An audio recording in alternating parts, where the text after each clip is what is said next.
Water resources. Water resources की अगर हम बात करें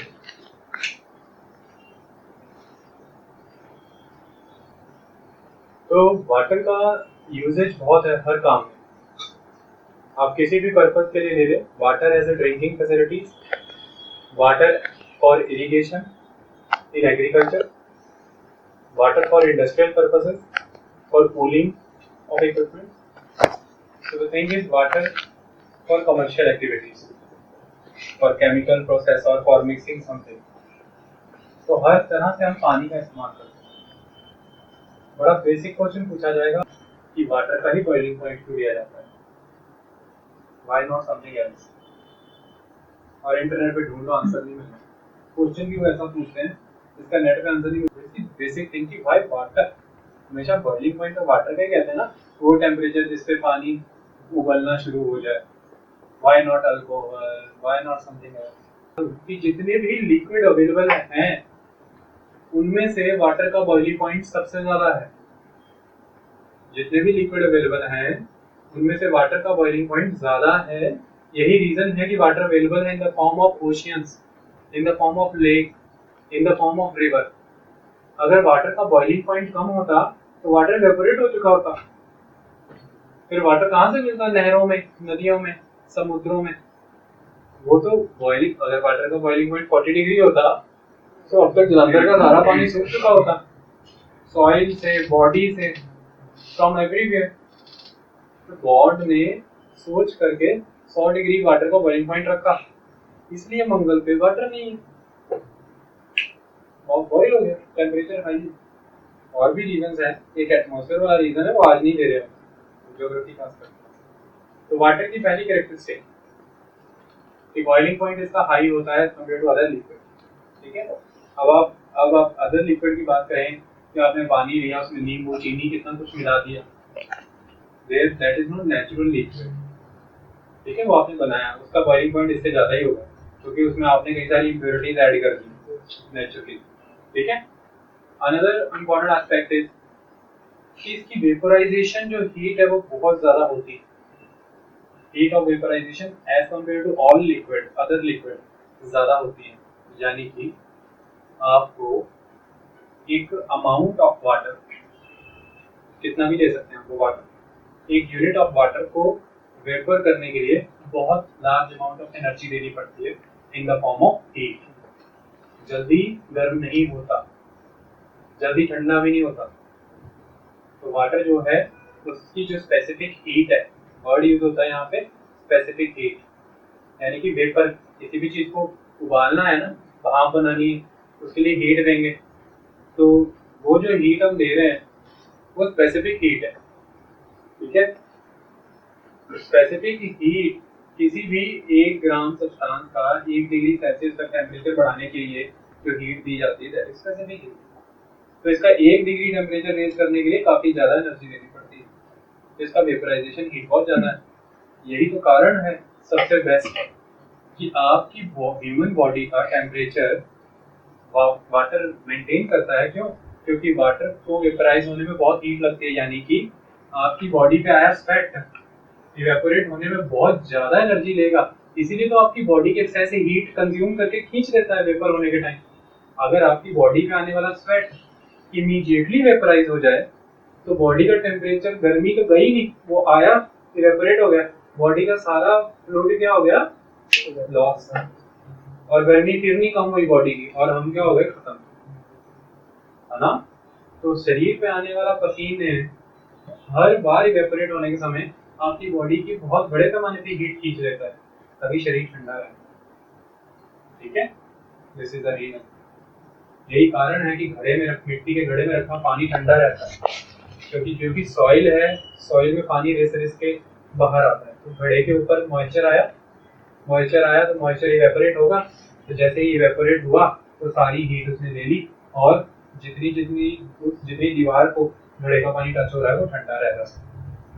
इसीलिए तांबे या किसी और बर्तन में रखा पानी गर्म रहता है, घड़े में रखा पानी ठंडा रहता है। ये बात का आप ध्यान रखें। ठीक है, तो द थिंग इज, क्योंकि वाटर इवेपोरेट होने के लिए बहुत बड़े पैमाने पर हीट एनर्जी कंज्यूम करता है, और जिस भी बॉडी के ऊपर से वो इवेपोरेट हो रहा है वो हीट एनर्जी वो वहीं से कंज्यूम करेगा। जैसे हाथ में हम अक्सर नेल पॉलिश रिमूवर डालते हैं, स्पिरिट की विद इन अ सेकंड वो इवेपोरेट होती है, इसलिए हाथ वहां से बहुत ठंडा ठंडा लगता है क्योंकि वहां की पर्टिकुलर सारी हीट उसने इवेपोरेट होने के लिए खींच ली होती है। ठीक है, ये एक इसकी खासियत है वाटर की, वेपोराइजेशन हीट इसकी ज्यादा है। तीसरा, सबसे ज्यादा वाटर की कैपेसिटी है हीट को स्टोर करने की।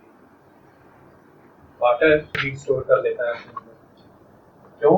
क्योंकि वाटर में हाइड्रोजन बॉन्ड्स होते हैं और hydrogen bonding is the most strong bonding, जल्दी ब्रेक नहीं होती, जिसकी वजह से हीट बहुत बड़े पैमाने पर ये स्टोर करता रहता है। दैट्स व्हाई हम इसे स्टोर हाउस ऑफ हीट भी कह देते हैं। यही कारण है कि वाटर की यही टेंडेंसी जो हीट स्टोर करती है उसे कामयाब बनाती है, ये पूरे ग्लोब के ऊपर टेम्परेचर को रेगुलेट करता है। यानी कि इक्वेटर अर्थ 3 हिस्सों में डिवाइडेड है, ट्रॉपिक ऑफ कैंसर सेंटर वाला part, central region is equator जो बल्ज कर रही है बाहर की तरफ, यहाँ पे सनलाइट मैक्सिमम पड़ती है, यहीं पे हीट मैक्सिमम होती है। तो यहाँ की सारी हीट यहाँ के ओशन वाटर करंट बन के जो समुद्र का पानी होता है 3 तरह से आगे की तरफ बढ़ता है, 3 मूवमेंट्स करता है, waves, tides and water current. नदी की तरह समुद्र का पानी नदी की तरह भी बहता है, उसे वाटर करंट कहते हैं। कोई भी वो चीज जो मोशन में है उसे हम करंट कहते हैं। जब इलेक्ट्रॉन फ्लो करेंगे दैट इज करंट, जब इलेक्ट्रॉन फ्लो नहीं करेंगे तो उसे फिजिक्स में कहा जाता है स्टैटिक चार्ज। 2 तरह के चार्जेस होते हैं, डायनेमिक एंड स्टैटिक। तो जो भी चीज मोशन में है वो करंट है, इसलिए जो पार्ट जनरल नॉलेज का फटाफट बदल रहा है उसे हम करंट अफेयर कहते हैं, because it is in motion, it is dynamic. ठीक है, that's why it is current affair. So the thing is कि जब यहाँ पर हीट लाइट ज्यादा हीट आ रही है, ज्यादा एनर्जी, तो वाटर में एब्जॉर्ब हो रही है, वाटर ने हीट स्टोर करी क्योंकि स्टोर हाउस है हीट का, उसी समय इवेपोरेट नहीं होगा जल्दी से, वो हीट लेकर के पोलर रीजन की तरफ जाता है पानी और वहाँ के रीजन को गर्मी देता है। ऊपर के ठंडे पानी नीचे की तरफ आते हैं, नीचे के रीजन को ठंडक देते हैं। तो नीचे से इक्वेटर से पोल तक हीट और पोल से इक्वेटर तक कूल वाटर घूमता रहता है। इसकी वजह से पूरे ग्लोब के ऊपर हीट क्या होती रहती है, डिस्ट्रीब्यूट। वरना अगर इक्वेटर पे कहीं हीट जितनी मिल रही है, सारा साल 12 घंटे का दिन और 12 घंटे की रात होती है इक्वेटर पे। ठीक है, ये सारे बातें याद करना, ये क्वेश्चन बनते हैं कि कहाँ पे 12 घंटे का दिन 12 घंटे की रात होती है। सारा साल इक्वेटर पे 12 घंटे का रात 12 घंटे का दिन होता है और 12 घंटे का दिन 365 दिन तक रिसीव करने के बाद जल जाएगा यहाँ पे सब कुछ, लेकिन फिर भी नहीं जलता। क्यों? क्योंकि हीट ट्रांसफर हो जाती है with the movement of water, because water is a very good store house of heat. ठीक है, और वाटर की वो जो वेपर होने की टेंडेंसी है ना, कि वाटर ने क्या किया, देखो वाटर में कितनी सारी हीट ओशियन के सरफेस पे हीट पड़ रही है सन की, वो सारी की सारी हीट एब्जॉर्ब करी वाटर ने, क्या बन गया, वाटर वेपर। वाटर वेपर बन के ऊपर गया ठंडे एरिया में, आकाश में, वहां जाके क्या हुआ, कंडेंसेशन, कंडेंस होके क्या बने, क्लाउड्स, और वही क्लाउड्स ने वापस जाकर के रेनफॉल कर दिए लैंड एरिया के ऊपर और सारी की सारी हीट वहां पे रिलीज कर दी। सो द थिंग इज, एक जगह से हीट उठ रही है दूसरी जगह पर जा रही है, तो पूरे ग्लोब पे हीट ट्रांसफर करने का काम किसके जिम्मे है, पानी। ठीक है, पानी ही ऐसा करता है। वाटर मतलब भी गजब ही चीज है। और एक एमसीक्यू आना है आपको वाटर के ऊपर, इसमें ये 4 स्टेटमेंट लिखी हुई शॉर्ट करके, बस आंसर कर देना। ऐसे ही क्वेश्चन अब आते हैं, और ये जो प्री के हिसाब से पढ़ रहा है तो मतलब ही नहीं कि उसके बस का ये सवाल है कि उसे छू भी ले, आम आदमी नहीं कर सकता ये क्वेश्चन। ठीक है, और क्या हो रहा है, ये जो हम पढ़ रहे हैं इसी से आपकी जनरल साइंस भी हो रही है। जनरल साइंस में भी यही क्वेश्चन आएंगे, एनसीईआरटी जिसके लिए कहते हैं ना 6 to 12 तक की एनसीईआरटी पढ़ो। तो जब हम ये सारे सब्जेक्ट्स पढ़ते हैं ऑटोमेटिकली जनरल साइंस का ये क्वेश्चन आएगा। अभी तो सुन लिया, लेकिन वैसे 2 मिनट के सोचो तो पूछ ले कि पसीना जो सोखता है ठंडा ठंडा क्यों लगता है, क्या आंसर देते हैं आप इसका। अब वाटर की एक और खासियत है, दिस इज वेरी यूनिक। इस वाटर बॉटल को अभी अभी अगर मैं खाली कर दूं, इसके अंदर एयर है, तो ये कितनी हल्की लगेगी। फिर इसमें मैं पानी भरूंगा, ये भारी लगेगी, फिर इसमें मैं रेता या पत्थर भर दूंगा, फिर ये और भारी लगेगी। मतलब मैंने पहले एयर डाला, गैस डाली, तो इसकी डेंसिटी कम होगी, क्योंकि वॉल्यूम जो है, जितना वॉल्यूम है उस वॉल्यूम पे जो मास है उतना नहीं है, ठीक है। फिर मैंने पानी भर दिया, जितना वॉल्यूम है उसके कंपैरिजन में मास भी काफ़ी हुआ। फिर मैंने कंकड़ पत्थर भर दिया, जितना वॉल्यूम है उसके कंपैरिजन में मास भी बहुत हुआ। तो डेंसिटी क्या होती है, घनत्व क्या होता है, density is equal to mass upon volume, mass upon volume. अब सिंपल सा कंसेप्ट दीजिए, ये वाटर की खासियत है कि वो जब लिक्विड है तो ज़्यादा डेंस है एज कम्पेयर टू जब वो सॉलिड है, जबकि बाकी सारी चीज़ें सॉलिड होती हैं जब, तब ज़्यादा डेंस होती है एज कम्पेयर टू लिक्विड। यही कारण है मेरे बच्चों कि बड़े बड़े आइसबर्ग्स जिनका वजन एक शिप से भी ज़्यादा है वो पानी पे फ्लोट करते रहते हैं। क्यों? क्योंकि जब वाटर आइस बन रहा होता है, तो जब वो आइस की फॉर्म में कन्वर्ट हो रहा होता है, बीच में बड़े सारे एम्प्टी स्पेसेस होते हैं जिन्हें हम वॉइड्स कहते हैं। बर्फ जब आप खाते हैं ना, बर्फ, आपने कभी बर्फ को चबाने टाइम एक चीज नोटिस नहीं करी, बर्फ कड़क कड़क नहीं होती, बर्फ स्क्वीज होती है, ऐसे ऐसे दबाना अंदर को स्क्वीज होगी। स्क्वीज क्यों होगी? वो जो उसके अंदर के एम्प्टी स्पेसेस है ना, अब वो दब रहे हैं, जैसे कुशन दबते हैं, तो आप बर्फ को कुशन की तरह दबा सकते हो। और बर्फ के अंदर आपने कभी बर्फ का टेका लेना देखा, उसके अंदर लाइनें सी भी होती हैं, ऐसी ऐसी चीजें होती हैं, वो क्या है? Empty spaces. क्यों? क्योंकि जैसे ही 4 डिग्री सेल्सियस से टेम्परेचर नीचे जाता है, 4 डिग्री सेल्सियस से टेम्परेचर नीचे होते ही जो पानी है वो अब उससे ज़्यादा और जम नहीं सकता, उसका टेम्परेचर लो नहीं जाएगा, उसकी डेंसिटी मैक्सिमम अचीव हो जाती है 4 डिग्री सेल्सियस पर। 4 डिग्री सेल्सियस पर जितना जम गया खत्म। क्यों? क्योंकि उसके अंदर जो वाइड स्पेसेस हैं अब वो बन चुके हैं और वो बर्फ बाहर से पूरी जम चुकी है। यही कारण है कि पानी के कंपैरिजन में आइस की डेंसिटी कम होती है, इसलिए पानी पर बर्फ तैरती है। तभी आप बर्फ पानी में डालते हैं तो एकदम से ग्लास में नीचे जाके फिर ऊपर को उछल के आती है बाहर। दैट इज द रीजन कि आइसबर्ग फ्लोट करता है, ठीक है। तो ये भी इसी की टेंडेंसी है एक। Okay, next one is it is a best solvent. ये बेस्ट सॉल्वेंट है। देखो मेरे बच्चों, एक कंसेप्ट होता है केमिस्ट्री का, सॉल्यूशन, सस्पेंशन, कोलोइडल। अगर आप 9वीं कक्षा अच्छे से पढ़िए तो आपको याद होगा कुछ, कोई चिंता नहीं है, समझा दूंगा। सॉल्यूशन, दो वर्ड आते हैं, सॉल्यूट एंड सॉल्वेंट। जो चीज सारी चीजों को अपने अंदर मिक्स कर लेती है, अपने अंदर डाल लेती है, उसे सॉल्वेंट कहते हैं, और जो डाला है उसे सॉल्यूट कहते हैं। जैसे नॉर्मल पानी में नमक डाला है तो पानी क्या है? सॉल्वेंट, और नमक क्या है? सॉल्यूट। और पानी एक यूनिवर्सल सॉल्वेंट है, सारी चीजों को अपने अंदर घुला लेता है, चाहे कुछ भी हो। यही खासियत है इसकी कि ये बड़े बड़े केमिकल प्रोसेसेस में यूज होता है और हम इसे इस्तेमाल करते हैं वाटर को। That's why it is very best. इसी से इसको एक नुकसान भी होता है कि ये बहुत जल्दी पॉल्यूट भी हो जाता है, क्योंकि ये हर चीज को ही अपने अंदर घुला लेता है, हर चीज डाइल्यूट हो जाती है इसके अंदर जाके, ठीक है। तो ये कुछ बेसिक कैरेक्टरिस्टिक्स बताई थी पानी के, अच्छी थी। पानी की स्पेसिफिक हीट काफ़ी ज़्यादा है, बॉइलिंग पॉइंट काफ़ी ज़्यादा है, पानी की हीट स्टोरेज करने की टेंडेंसी काफ़ी अच्छी है, जिसकी वजह से वेदर फिनोमेना, एटमॉस्फेरिक। और आज मैं आपको एक बात बताऊँ, आप बुक पढ़ते हुए किसी भी चीज़ को अज्यूम मत करना। आपको जितने भी डाउट्स आए, आपको कोई छोटा सा भी प्रोसेस वर्ड लिखा है नहीं समझ आ रहा, you can ask me, I will explain you process. मज़ा आएगा, फिर ऐसे ज़्यादा स्ट्रेंथन होगा टॉपिक, ठीक है। पानी की टेंडेंसी एक्टिव सॉल्वेंट है, अच्छा सॉल्वेंट है, और पानी की ही टेंडेंसी है कि ये डेंसिटी इसकी सॉलिड की फॉर्म में कम है as compare to liquid form में। अब नेक्स्ट हम करते हैं वर्ल्ड वाटर रिसोर्सेज। अगर हम वर्ल्ड वाटर रिसोर्सेज की बात करें तो वाटर रिसोर्सेज मेरे बच्चों दो हिस्सों में डिवाइड होते हैं, ये हम पहले ही कर चुके हैं, सरफेस वाटर और सब सरफेस वाटर। सब सरफेस वाटर जैसे कि अंडरग्राउंड वाटर होता है, अंडरग्राउंड वेल्स होते हैं। सब सरफेस वाटर की ना बेटे दो डिवीजन है, एक तो है शैलो वाटर, गहराइयों में दबा हुआ है, दैट इज फॉसिल वाटर। अगर हम इन दो सोर्सेज ऑफ वाटर की बात करें तो इनमें से एक इम्पॉर्टेंट सोर्स ऑफ वाटर है अंडर रिवर फ्लो। उसी नदी का बहुत बड़ा अमाउंट में पानी एज अ सब सरफेस भी फ्लो कर रहा है, यानी कि जिस चैनल में वो रिवर फ्लो कर रही है उस चैनल की जो रॉक्स हैं, सरफेस रॉक, उन रॉक्स के बिलो या फिर जो ग्रेवल्स, कॉबल्स, पेबल्स, जो बड़े बड़े गोल गोल पत्थर होते हैं, और ये वाटर जो सरफेस पे वाटर दिख रहा है इससे कई गुना ज़्यादा ह्यूमंगस होता है सब सरफेस वाटर।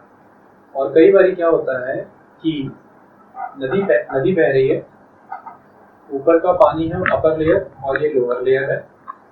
ये जो लोअर लेयर ऑफ वाटर है, कई बार ये जो नीचे से ग्राउंड वाटर है उसके साथ ग्राउंड वाटर में पानी कम है तो ये उसे पानी दे देता है, और अगर ग्राउंड वाटर में पानी ज़्यादा है तो ये उससे भी पानी लेना शुरू कर देता है। और ये फिनोमेना ज़्यादातर होता है कास्ट टोपोग्राफी। वर्ल्ड में कुछ ऐसे एरियाज होते हैं जिन्हें कास्ट एरिया कहा जाता है, KARST, कास्ट। कास्ट टोपोग्राफी माने लाइमस्टोन। लाइमस्टोन माने वो पत्थर, चूना पत्थर जिससे सीमेंट बनता है, और जिस पत्थर से सीमेंट बनता है उसकी खासियत है वो पानी के साथ रिएक्शन करके बहुत जल्दी घुल जाता है, और घुल जाने की वजह से धीरे धीरे इरोजन हो जाती है उसकी। तो क्या होता है कि अभी रिवर फ्लो कर रही है, कंटिन्यूसली रिवर फ्लो करते करते रिवर गहरी होने लग जाती है। एक दिन रिवर इतनी गहरी हो जाती है कि रिवर अपर सरफेस की बजाय अंडर सरफेस फ्लो करने जाती है, और अंडरग्राउंड टनल्स बन जाती है, और अंडरग्राउंड नदियां बह रही हैं। आप गलती से कहीं उस खड्डे में कूदे तो अंदर ही अंदर नदियां बह रही होती है। कुछ कुछ फिल्मों की भी शूटिंग होती है, जैसे हातिम ताई और कुछ पुरानी फिल्मों दिखाता है ना, अंदर नदियां बह रही हैं, पता नहीं जहाँ हातिम ताई घूम रहा है पाताल लोक में, तो नदियां बहने लग जाती हैं। कई बार ऐसा होता है कि अंडरग्राउंड वाटर इतना ज्यादा इरोजन कर चुका है अंदर खाते कि सड़क ऊपर से कई कई 100 फुट तक धंस जाती है, गाड़ियों की गाड़ियां उस पॉट होल में अंदर चली जाती हैं। ऐसा चाइना और ऐसे मुल्कों में ज्यादातर होता है। और कास्ट टोपोग्राफी बहुत फेमस है पुर्तगाल, स्पेन, इटली, इन एरियाज में, यूरोप में, ठीक है। और यूरोप के कास्ट रीजन की वजह से इसका नाम कास्ट टोपोग्राफी पड़ा है। टोपोग्राफी कहाँ होती है? जहाँ लाइमस्टोन हो रहा है। सब सरफेस रिवर्स और अंडरग्राउंड रिवर्स कहाँ होती हैं? जहाँ पर कास्ट टोपोग्राफी हो, है ना। बस क्वेश्चनों पे ध्यान देते रहा करो। अगला है ग्राउंड वाटर। अगर हम ग्राउंड वाटर की बात करें तो ग्राउंड वाटर के बारे में मैंने आपको दो बातें समझाई कि दो तरह से वाटर होता है, एक शैलो वाटर, एक बहुत ही डीप ग्राउंड वाटर। इसकी एक खासियत होती है ग्राउंड वाटर का, चूंकि आउटपुट बड़ा कम रहता है। आउटपुट माने सरफेस वाटर की अगर आप बात करें तो सरफेस वाटर की अगर आप बात करें तो सरफेस वाटर का सोर्स क्या है? रेन वाटर, बरसात का पानी या मेल्टिंग ऑफ ग्लेशियर। भगवान के द्वारा दो कंसेप्ट बनाए गए हैं जिसके तहत सारा गंदा पानी प्योर किया जाता है, एक इवेपोरेशन, एक आइस फॉर्मेशन। इवेपोरेशन के दौरान भी क्या होता है कि सारे सॉल्ट क्रिस्टल साइड में रह जाते हैं, प्योर वाटर इवेपोरेट हो जाता है, और भगवान नमकीन पानी से आपको फ्रेश पानी देता है। तो बरसात का पानी फ्रेश होता है, ऑटोमेटिकली गॉड ने फ्रेश कर दिया वाटर। इसी तरह से समुद्र का जो पानी है पोलर रीजन्स में, वो सारा जब आइस बनता है, तो जब हम आइस बना रहे होते हैं तो जो सॉल्ट क्रिस्टल होते हैं ना, वो अपने आप छूटते जाते हैं, सिर्फ बर्फ ही पानी ही बर्फ बनता है, साथ में नमक नहीं। तो बर्फ फ्रेश वाटर का जरिया है, जितनी भी बर्फ है ना वो फ्रेश वाटर है। सो द थिंग इज कि जो बर्फ है ग्लेशियर हिमालय माउंटेन्स, इसके ग्लेशियर्स बहुत फेमस हैं। गंगा, यमुना, गंगा गंगोत्री ग्लेशियर, यमुना यमुनोत्री से, घाघरा, गंडक, गोमती, कोसी, ये सारी पहाड़ी नदियां हैं जो बर्फ पिघलने से आती हैं। सबका पानी फ्रेश है। लेकिन जो ग्राउंड वाटर होता है इसका सोर्स क्या होता है? सपोज कीजिए बरसात हुई, तो बरसात होने के बाद ये डिपेंड करेगा कि जो सरफेस है उसकी जो मिट्टी है वो कितनी का नरम है, उसमें पोरोसिटी कितनी है। पोरोसिटी माने पानी को सोख लेने की क्षमता, यानी कि कितना का वाटर सीपेज होगा, उसी के थ्रू वाटर जाकर के स्टोर होगा। अभी एक बारी जब ग्राउंड वाटर स्टोर हो गया तो इसकी एडवांटेज है as compare to surface water. Surface water की एक प्रॉब्लम हो जाती है इवेपोरेशन, सरफेस वाटर इवेपोरेट कर जाता है। लेकिन ग्राउंड वाटर के साथ ऐसा नहीं है, ग्राउंड वाटर इवेपोरेट नहीं होता, वो तो ग्राउंड के अंदर है। इस वजह से उसकी खासियत क्या है कि दो, एक तो वो समुद्र में नहीं जाएगा, नदियां तो फ्लो करेंगी, ओशियन में चली जाएंगी, नमकीन हो जाएंगी। एक तरफ से बर्फ पिघली, एक तरफ समुद्र, यहाँ से बहनी शुरू की, वहां जाके जीरो हो गई, नमकीन हो गई। या लेक है या कोई पॉन्ड है तो वाटर इवेपोरेट करेगा या सीपेज करके अंदर चला जाएगा। तीन तरीकों से पानी लॉस हो गया ना। लेकिन अंडरग्राउंड वाटर की खासियत क्या है कि इवेपोरेट भी नहीं होगा, दूसरा ओशियन की तरफ भी फ्लो नहीं करता है। तो इस वजह से अंडरग्राउंड वाटर जो है बहुत लंबे समय तक टिका रहता है। यही कारण है कि इंसान बिना किसी परेशानी के बहुत लंबे समय तक ग्राउंड वाटर इस्तेमाल कर सकता है। लेकिन ग्राउंड वाटर की खासियत ये भी है कि ग्राउंड वाटर रिचार्ज देरी से होता है। अगर शैलो ग्राउंड वाटर है तो उसे 300 साल लगते हैं रिचार्ज होने में, और अगर गहरा ग्राउंड वाटर है लगभग 4300-4400 साल में रिचार्ज होता है। तो अगर ये खत्म देरी से होता है तो ये भरता भी फिर देरी से है। सो द थिंग इज कि ग्राउंड वाटर का इस्तेमाल जनता कर सकती है लंबे समय तक, लेकिन लेटेस्ट रिसर्च से पता लगा है कि ढंग से करना चाहिए। यही कारण है कि बहुत बड़ी कंट्रियां वर्ल्ड की, जैसे कैलिफोर्निया है अमेरिका की, कंसासास एक प्रोविंस है, कैलिफोर्निया, कंसासास, टेक्सास। इंडिया की अगर आप बात करें और दूसरे मुल्कों की बात करें तो बहुत बड़े लेवल पर अब ग्राउंड वाटर प्रॉब्लम आने लगी है, क्योंकि बहुत ही रेकलेस इस्तेमाल हो रहा है ग्राउंड वाटर का। इस वजह से ग्राउंड वाटर भी अब खराब हो रहा है, मतलब खत्म हो रहा है, क्योंकि रिप्लेनिश जितनी तेजी से वो बनेगा, रिप्लेनिशमेंट जिसे हम कहते हैं, उससे ज़्यादा तेजी से उसका एक्सप्लॉयटेशन हो रहा है। ठीक है, अगला है फ्रोजन वाटर। फ्रोजन वाटर तो आई गेस भी समझा दिया, ग्लेशियर वाला, हिमालय पर्वत वाला। ठीक है, अगर बर्फ की वो जो टेंडेंसी थी ना कि बर्फ की पानी की जो डेंसिटी है वो in the form of solid कम होती है एज कम्पेयर टू लिक्विड, अगर वो टेंडेंसी नहीं होती तो आपके वर्ल्ड की सारी कंट्रीज परमानेंट आइस की फॉर्म में लॉक हो जानी थी, सराउंडेड बाय द आइस। कब, कौन सी एजेस में? आइस एजेस में। क्योंकि बर्फ, पानी जब बर्फ बनता है उसकी टेंडेंसी है फ्लोट करने की, इसी वजह से वो एक रीजन से दूसरे रीजन में फ्लोट करता है तो मेल्ट होता है। That is the reason. अगर ऐसा नहीं होता तो ये चीज नहीं हो पानी। ठीक है, सही बात समझ। हाँ, हमने करे world water resources, surface water, under river flow, ground water, frozen water. इसमें एक वर्ड रह गया है, हाइपोरिक जोन। हाइपोरिक जोन क्या होता है ये? मैंने आपको बताया कि सरफेस वाटर रिवर फ्लो कर रही है, उसकी जो सरफेस लेयर आपको दिख रही है, और एक है अंडरग्राउंड वाटर। अंडरग्राउंड वाटर और surface layer of the river के बीच में वो जो रिवर की सब सरफेस लेयर है, जो अंडरग्राउंड वाटर और upper surface of the layer दोनों से कांटेक्ट रखती है, उसे हम कहते हैं hyporheic zone. That is hyporheic zone of the river. अब ये कितनी भी आप फिजिकल ज्योग्राफी पढ़ो, ये वर्ड एनकाउंटर नहीं है। दो तीन चीजें इसमें समझिएगा। राजस्थान एक बहुत ही ड्राई रीजन है, जिसे हम कहते हैं ना बहुत हाई लेवल पर ड्राई है। दूसरा, सीपेज की कुछ प्री कंडीशंस होती हैं। सीपेज होने के लिए वाटर होल्ड होना चाहिए। वाटर होल्ड होने के लिए सॉइल की फॉर्मेशन उस टाइप की होनी चाहिए कि वो वाटर को अपने अंदर होल्ड करके रख सके। अब राजस्थान की बारिश की एक खासियत है, राजस्थान में जब भी बारिश होती है तो इन the form of heavy downpour होती है, क्योंकि Rajasthan is not a rainfall zone. Rajasthan में बारिश नहीं होती। जब भी आएगा वहां पर क्या आएगा? थंडरस्टॉर्म। और जब भी थंडरस्टॉर्म आएगा तो क्या आएगा? Quick downpour. यानी कि बंगाल में, वेस्ट बंगाल में जितनी बारिश 5-6 दिन में होगी, राजस्थान में उतनी बारिश 1-2 घंटे में हो जाएगी। इसे हम कहते हैं हैवी डाउनपोर।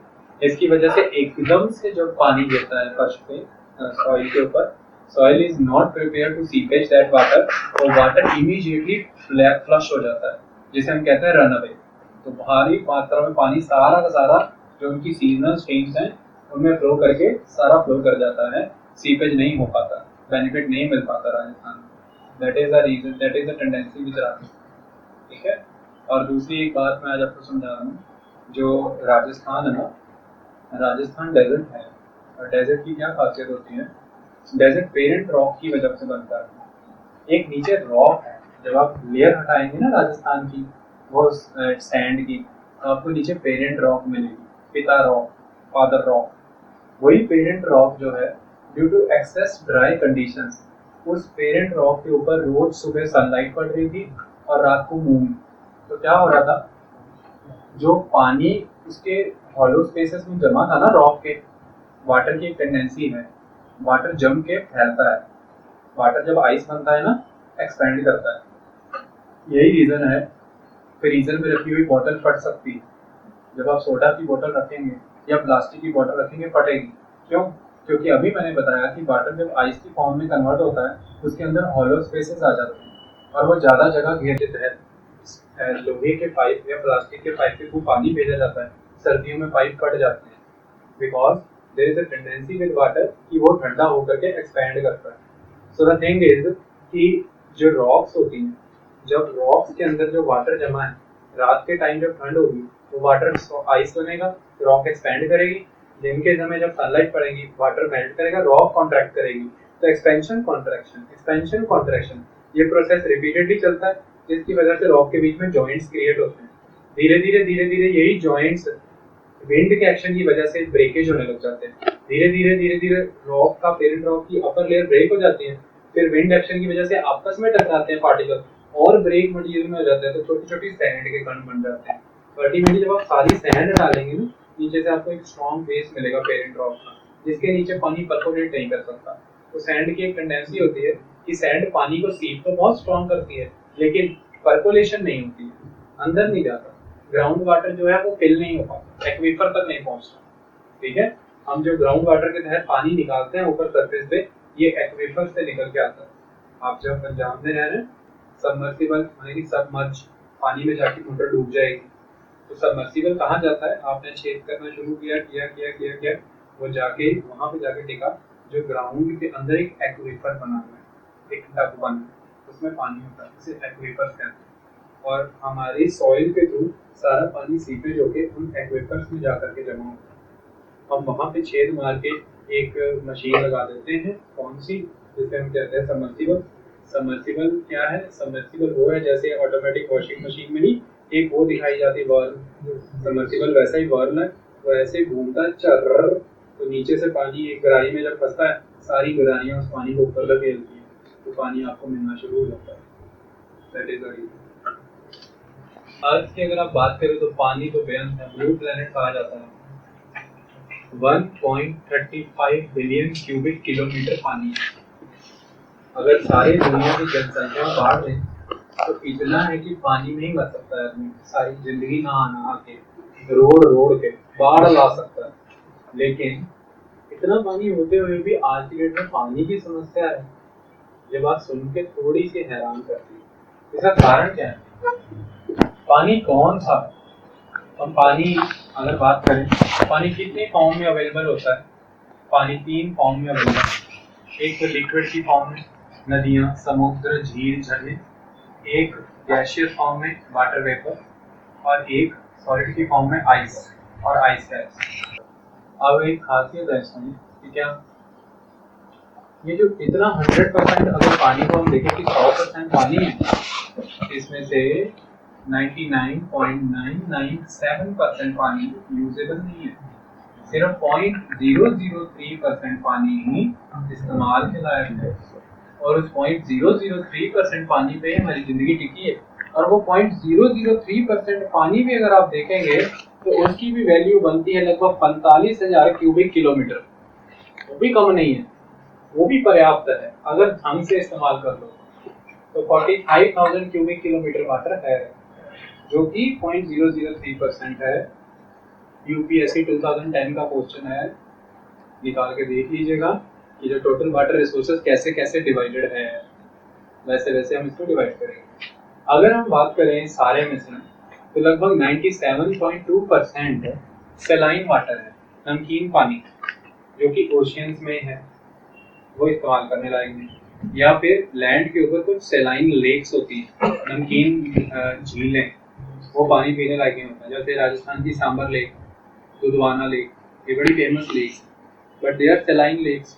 ठीक है, ये पानी तो गया हाथ से, क्योंकि 97.2% जो वाटर है, पानी का इस्तेमाल कहाँ होगा? Agriculture, industry, domestic and commercial activity. Natural सी बात है, तीनों जगहों पे खारा पानी इस्तेमाल तो नहीं होगा, ब्रैकिश वाटर, सलाइन वाटर, तो ये पानी तो इस्तेमाल ही नहीं किया हमने। सेकेंड एस्पेक्ट क्या निकल करके आता है कि दूसरा कौन सा पानी है? 2.15% वाटर जो है वो फ्रेश वाटर है, but in the form of ice caps and glaciers, वो जमा पड़ा है ग्लेशियर्स और आइस कैप्स की फॉर्म में, तो वो भी इस्तेमाल नहीं हो सकता। एंड द रेस्ट 0.65% इज, वो पानी जो है वो पीने लायक है। बहुत अच्छा लग रहा है सुन के कि ये पानी पीने लायक है।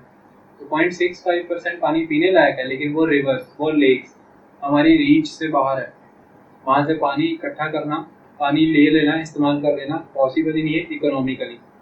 इस 0.65% में से भी 0.35% पानी जो है वो प्रॉपर रीच के अंदर है, वो पिया जा सकता है। इस 0.35% का 99% पानी भी उस लेवल पर उन डेवलपिंग कंट्रीज के अंदर रीच में नहीं है जो इस्तेमाल हो सके। अल्टीमेटली 0.003% पानी जो है वही ऐसा पानी है जो ग्राउंड वाटर, रिवर्स या लेक्स ऐसी हैं जो लोगों की रीच में है, पानी निकल सकता है और यूजेबल लिमिट में है। पानी भी प्रॉपरली डिस्ट्रीब्यूटेड नहीं है। पानी की अगर बात करें तो मैं आज आपको एक बात बताऊं, डेवलपिंग कंट्री की ये प्रॉब्लम है कि डेवलपिंग कंट्रीज के पास इतने टेक्नोलॉजीज नहीं है कि वो पानी को एक जगह से दूसरी डिस्टेंट जगह तक ट्रांसफर कर सकें। दैट्स वाई आज भी डेवलपिंग कंट्री में लोग वहाँ बसते हैं जहाँ पानी है, लेकिन डेवलप्ड कंट्री में इससे बिल्कुल उल्टा है, वहाँ पे वो लोग वहाँ बसते हैं जहाँ वेदर और क्लाइमेट अच्छा है, क्योंकि पानी वो कहते हैं हम ट्रांसपोर्ट कर लेंगे, क्योंकि उनके पास इकोनॉमी इतनी स्ट्रांग है, फंड्स इतने हैं और water lines, water pipe lines, transportation के मोड इतने स्ट्रांग हैं, वो पानी 200, 300 किलोमीटर तक ट्रांसपोर्ट करते हैं, 400 किलोमीटर तक। वो कहते हैं कोई घबराने की बात नहीं, आप जहाँ वेदर अच्छा है, क्लाइमेट अच्छा है, वहाँ जाके रहो।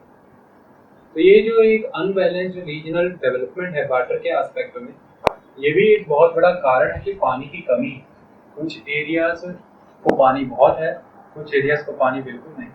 आपके सामने उदाहरण है आपके शहर का। शहर में आप सभी रहते हैं, आपके घर में टैप वाटर आता है, पानी बेअंत है। आप थोड़ा सा गाँव की तरफ चले जाएं या पंजाब के थोड़े से मालवा रीजन में चले जाएं, पानी की बहुत कमी है। तो द थिंग इज कि पानी लेने जाना पड़ता है या घर में हैंडपम्प लगा होता है। पानी की कमी आप यही देख सकते हैं कि शहरों के घरों में आप किचन के बाहर वॉश बेसिन है, गांव के घरों में एक नुक्कड़ में हैंडपम्प है। तो घर घर में ही पानी की तब्दीली है। सो द थिंग इज क्योंकि वाटर सप्लाई नहीं है, क्योंकि वाटर की अवेलेबिलिटी में कमी है, क्योंकि पैसों में कमी है। गाँव के पास क्योंकि इतने फंड्स नहीं होते हैं तो इतनी महंगी टैंकी बनवा सके और फिर वाटर पंप लगा सके और उस पर किसी की ड्यूटी लगा सके, इसलिए वहाँ पानी अवेलेबल नहीं है। जबकि पानी तो वहाँ की धरती हो रही है, थोड़ी दूरी पर शहर है, वहाँ पर कई सारी वाटर टैंक लगे हुए हैं। सो द थिंग इज कि इकोनॉमिक डेवलपमेंट पर भी ये डिपेंड करता है कि कहाँ के लोगों को कितना पानी मिलेगा।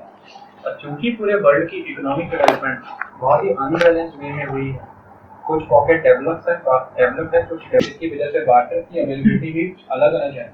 इसलिए कहीं पर बहुत ही क्रॉनिक वाटर शॉर्टेज है और कहीं पर माइल्ड है, मॉडरेट है, और कहीं पर कुछ भी प्रॉब्लम है, कहीं पर पूरा पानी।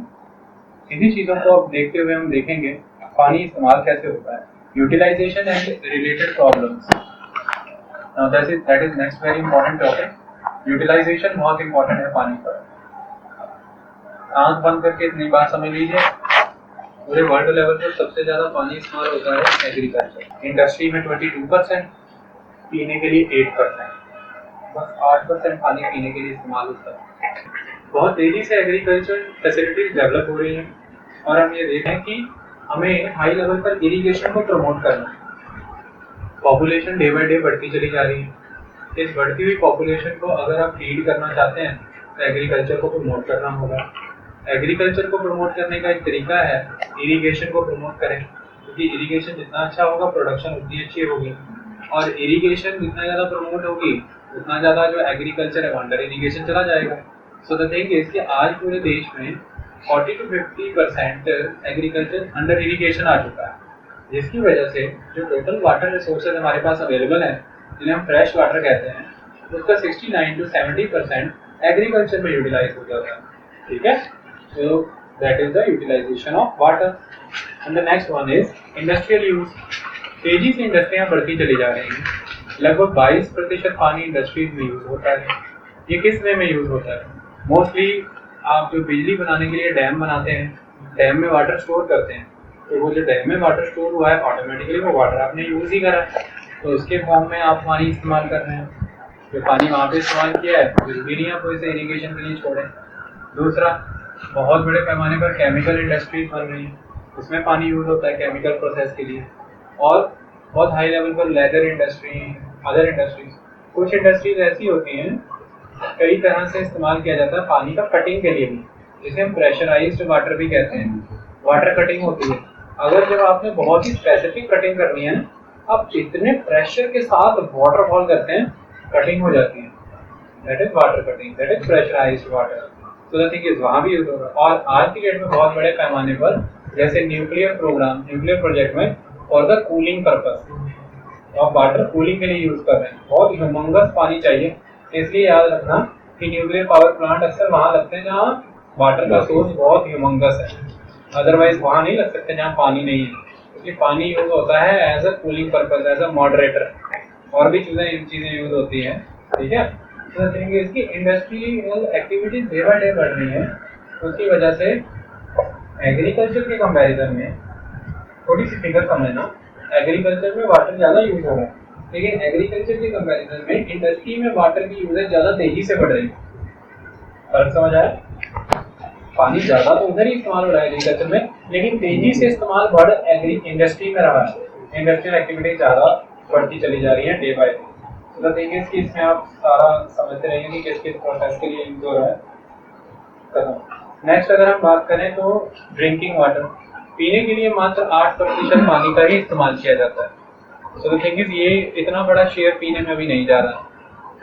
एक पानी होता है, वो पानी जिस पानी को आप बिना किसी प्रोसेस के रेडिली पी सकते हैं, और जिसको पी के आपके शरीर को कोई नुकसान नहीं होगा, और कई दिनों तक आपको वो पानी पी के नुकसान नहीं होगा, उस वाटर को हम कहते हैं पोर्टेबल वाटर। तो हम क्या गलती कर रहे हैं, हम सारे पानी को पोर्टेबल वाटर समझ के ही इस्तेमाल कर दे रहे हैं, खेतों में भी और इसमें भी, है ना। तो हमें सिर्फ जिस पानी की दुहाइयाँ मची हुई हैं वो सिर्फ पोर्टेबल वाटर है, पीने वाला पानी स्वच्छ चाहिए। बाकी गार्डनिंग के लिए, गार्डन पर्पस के लिए, घरों की क्लीनिंग के लिए, बाथिंग के लिए, इरिगेशन के लिए, खेतों में पानी लगाने के लिए सबसे मस्त पानी माना गया है सीवरेज के पानी को, क्योंकि उसमें बहुत सारे मल मिला रहता है और उसका न्यूट्रिशन इतना बेस्ट हुआ होता है। इतना यूरिया तो आप लोगों ने डिमोट कर दिया यूरिन कर करके। आपकी बॉडी से जो आप यूरिन पास कर रहे हो, पेशाब कर रहे हो, वो निरा यूरिया है। तो इतना यूरिया जो ऊपर से डालना पड़ता है, नाइट्रोजन, वो डालना ही ना पड़े अगर आप सीवरेज का पानी डाल दें खेतों में। कई समय से दुआइयाँ दे रहे हैं इन्वायरमेंटलिस्ट कि प्लीज सीवरेज का पानी खेतों में जाने दो, उसके उपजाऊ शक्ति बढ़ेगी, फर्टिलिटी भी बढ़ेगी और सब कुछ मस्त हो जाएगा। सो द थिंग इज कि कभी भी किसी गली मोहल्ले में जहाँ पे सीवरेज का पानी निकलता है या निकलता हो, देखना उसके अराउंड ग्रोथ बड़ी मस्त होती है, बूटियाँ, ये सब सारी चीज़ें, क्योंकि सीवरेज का पानी बड़ा फर्टाइल होता है। सो द थिंग इज थोड़ा सा ट्रीट करके, हार्मफुल इफेक्ट को ठीक करके डायरेक्टली सीवरेज का पानी खेतों में छोड़ सकते हैं, कोई दिक्कत की बात ही नहीं है। तो द थिंग इज इसलिए आजकल दिल्ली और यहाँ जलंधर के भी बड़े बड़े सरकारी ऑफिसों में घास को और गार्डन को सीवरेज का पानी ट्रीट करके दे रहे हैं, ज़्यादा बेनिफिशियल होता है। तो ट्रीटेड वाटर दीजिए। पोर्टेबल वाटर का मसला है, पोर्टेबल वाटर आप फ्रेश लीजिए, तो उसकी रिक्वायरमेंट ही सिर्फ 8% है पीने लायक पानी, दैट्स इट। उसके बाद है पानी का यूज हो रहा है, हमने पहले यूज करा agriculture, then industry, then drink water, then recreation, मौज मस्तियाँ भी करनी है। और बचपन से इंसानों की आदत है, शुरू से ही हमाम में नहाना है, चंद्रगुप्त मौर्य की भी आदत थी, अशोक की भी थी, और खेलना है, खेलियाँ करनी है, नदियों में डूबना है, मछलियों को फॉलो करना है, जल तरंगों पर, लहरों पर चलने की आदत बहुत पुरानी है। तो रिक्रिएशन एक्टिविटीज जैसे स्विमिंग, जैसे white water rafting, river rafting जैसे हम कहते हैं, जैसे एंगलर्स, डंडा डाल के मच्छी पकड़ने का शौक।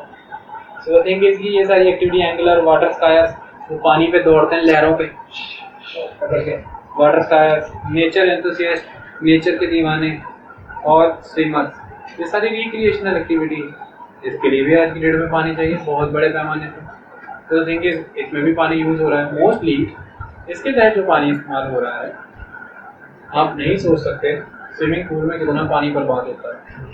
एक कोने से पानी आ रहा होता है, दूसरे कोने से जा रहा होता है, इसलिए फ्रेश रहता है।